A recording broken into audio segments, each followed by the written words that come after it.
So tonight, we have a chance to meet with a fellow who I met a number of years ago, who presented at PechaKucha, just because he saw in what we were doing something akin to what he does, and that is engage the crazy, creative, inventive, fun, loving community of San Francisco that we have and do something with it. Amandeep, you want to hit you, baby. This is Amandeep.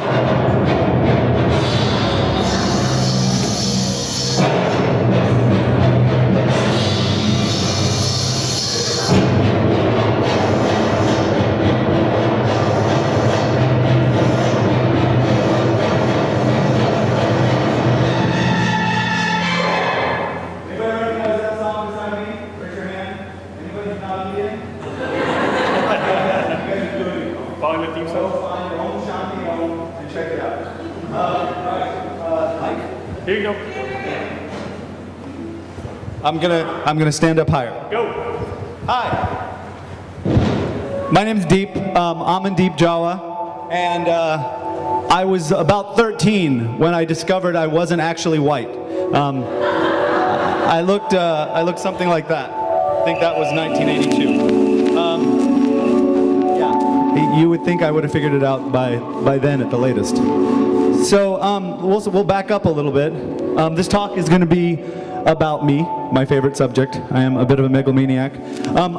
But it's going to come together, you'll see. It's going to be about this masala thing. I grew up Sikh in North Carolina, which meant that I had a turban, beard, well, beard eventually, not then. And I grew up being stared at, I grew up made fun of, and things like that. But it also meant I had to figure out who I was really early on, which was one of the greatest gifts I think I could have gotten, because you had to be conscious of yourself when you look so different in some place that was so different.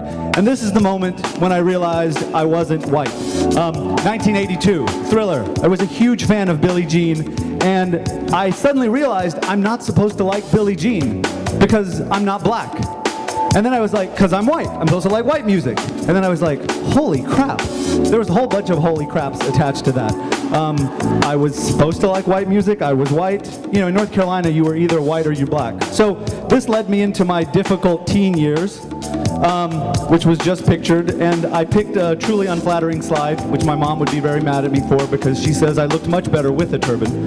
But eventually I moved out to San Francisco and began the process of finding myself. If you can read that, my t-shirt says, my sweater says Deepistan. I have renamed parts of San Francisco Deepistan. San Francisco has been the best thing that ever happened to me. I've really been inspired here, I've grown here, I've really come into my own. And two of the biggest things that helped were gay men and Burning Man. This was my first Halloween costume that I felt good enough to go to Castro Street in. You can't even remember how Castro Street used to be for Halloween. This is my first disco ball costume. This is my second, one of my other great Halloween costumes. This was my snow globe costume, circa 2003. This and Burning Man also really brought home this idea that you could be whatever you want, you could create the world you wanted to live in. My biggest complaint about Burning Man, gay is also, gay men in this town create the world they want to live in. So I started creating the world I wanted to live in. When I was a kid, I loved glitter and sparkly things, and so I started at 31, I was like, God damn it, I'm gonna have glam birthday parties. So this is one of my glam birthday parties. Every few years I have a glam birthday party, different themes, but they're always glam. And then 2005 was a huge year. This was my third version of my disco ball costume at a Halloween. There's speakers on the side and stuff like that, but the big thing about 2005 was I did this costume, and I also went to Paris. I went to Paris, and along the Seine, they would have these open-air dance parties that were free, they were public, they were awesome, and they were all salsa, which I could not do. But, so I started Flashdance. Flashdance are my monthly free outdoor dance parties. I do them about once a month in the summertime, and that's why I was here for the last PechaKucha to talk about Flashdance. We have an email list. You can get on it at flashdance.org, and we do them, and they've been great. Flashdance led to Trichosaurus. I'm a bicyclist. I don't believe in cars for a whole bunch of reasons, so I bike everywhere. And I built a trike to move my sound system around, and Trichosaurus has taken on a world of its own. This is me at Gay Pride in 2009. The sign says heteros, heart, homos, and it's sparkly. You can't tell that from here. But in all of this, the question became, as I got more comfortable, I began to wonder, in what ways am I Indian? In the 90s, I started turning a little bit more about figuring out India. There was cool things about India here that I never experienced in North Carolina. So in 2005 and again in 2006, I went back to India, where that last picture was. And I came back from that trip thinking, wow, it's a really cool place. There's a lot of awesome things.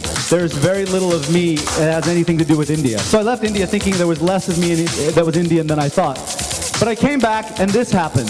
These are the curtains at my house.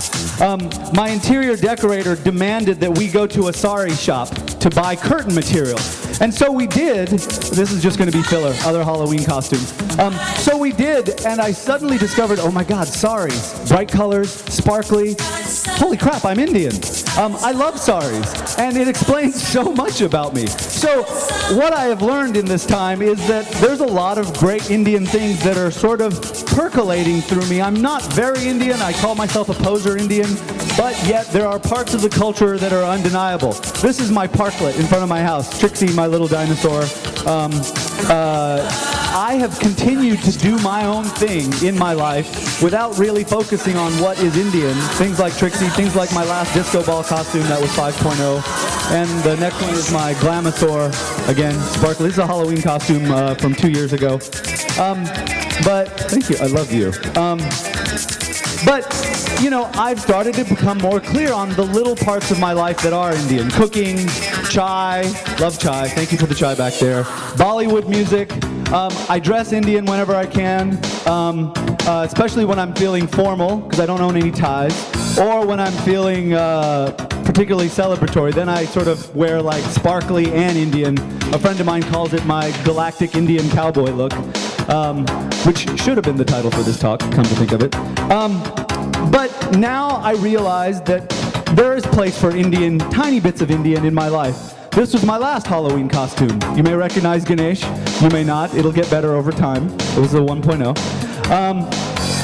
But I think in the end, that mixing of what little parts resonate sounds a bit like masala to me. That idea that you mix a bunch of stuff. Masala means mix of spices. And so that's my life, and that's why I'm here to talk about this at this PechaKucha. By way of epilogue, a few years ago, my girlfriend Kimberly wasn't able to bike with me. And so I thought I should buy a bike that I could carry around on. Then I realized, wait, I'm Indian. I can buy a rickshaw. So I bought a rickshaw, and that's Kimberly and I rolling down the street on a new version of the rickshaw. My trike is broken, so I put a sound system on it. You may see us around. I apologize for the noise, kind of.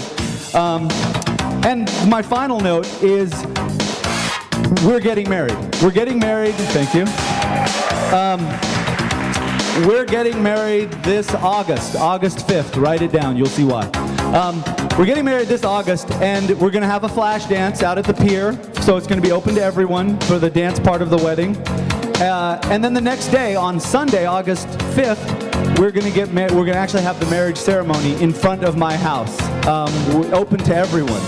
And the other day, it struck me, wow, you know who does weddings as a big community celebration where everybody's involved?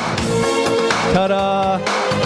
Thanks. I love you guys for doing this. This is awesome. Thanks for having me.